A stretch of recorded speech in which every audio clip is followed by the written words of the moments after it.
Trump only has, 3 years left in power. So, he's presumably going to leave power at some point soon. So if you're Iran, you might just want to play it out and hope that there's a different leadership in place by 2030? The political leadership in Iran believe that they can wait Trump out.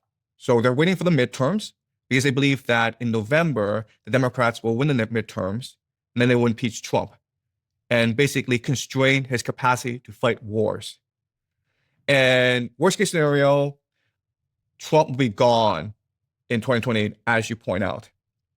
There are certain problems with this. The first major problem is the national defense strategy, which we looked at previously. The national defense strategy, it is a long-term strategic framework for how America can control the world. And so one possibility is that Trump is just creating enough chaos for America to transition. When the Democrats come to power, if they come to power, they will institutionalize this strategy. And we know this as a possibility because in Trump's first term, he changed America's strategy around the world. And then when Biden came into power, he then institutionalized the strategy via China, right? So it was Trump who launched this terror war against China, and then Biden comes in power and institutionalizes it, right? So I think World War III, it's a much more long-term war of attrition. And I don't think that this war will end anytime soon.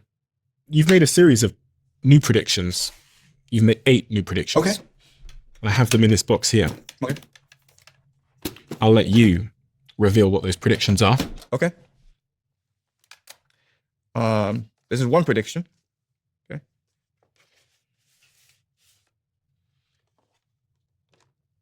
Okay. So this is the most controversial prediction. Okay. I predict that there will be a U.S. civil war and Trump will get a third term. You think Trump will get a third term? Yes. Isn't that constitutionally illegal? There are things that are unconventional and immoral and wrong and evil and dangerous. And there are certain things that are illegal. Trump getting a third term is not illegal. So let me explain the loophole. What Trump could do is this, okay? There are 2 possibilities. The first possibility is in 2028, he has his son, Don Jr., run as a president, and he runs as the vice president.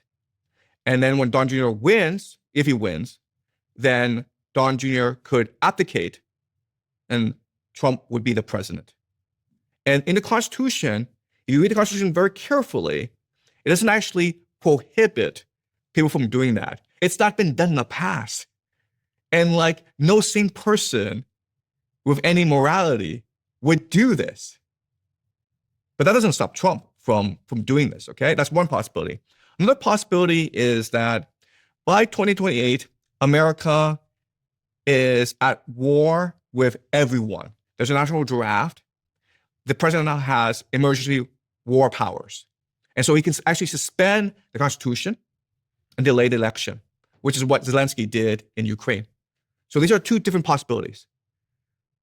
But I think that given Trump's track record, given his personality, I think he very much wants a third term.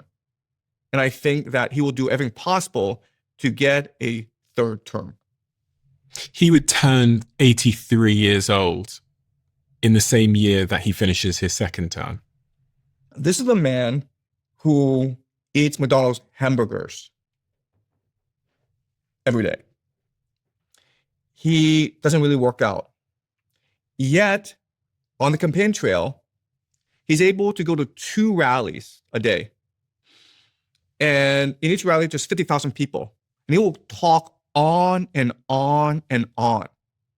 Then at night, when he should be sleeping, he's either on Truth Social, tweeting about the world, or he's calling up reporters and telling him or her some confidential information that he really shouldn't be discussing with the media.